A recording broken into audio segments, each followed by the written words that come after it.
Shalom, this week's Sedra is Sedra Vayechi. The push to move to Israel has never been felt stronger for some people than these past few months.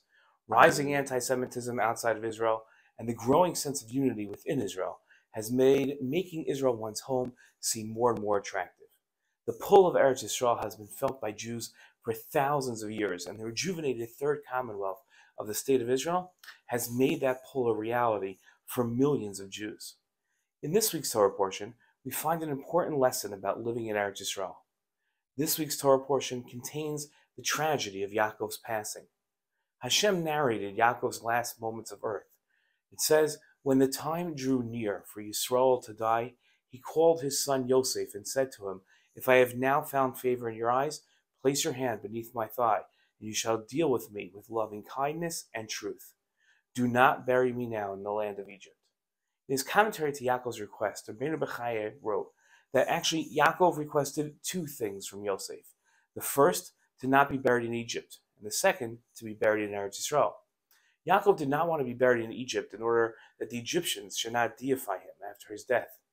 He was afraid that just as the people worshipping idols are punished, so are the objects of their worship.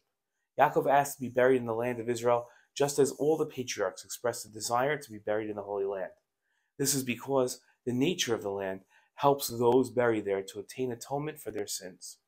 Eretz Yisrael is the gateway to heaven, the place where all the prayers of the Jewish people ascend to heaven. This is the reason all the sages wished themselves to die in that land when their time to die came. Rambam wrote, it's natural for a man's character and actions to be influenced by his friends and associates for him to follow the local norms of behavior.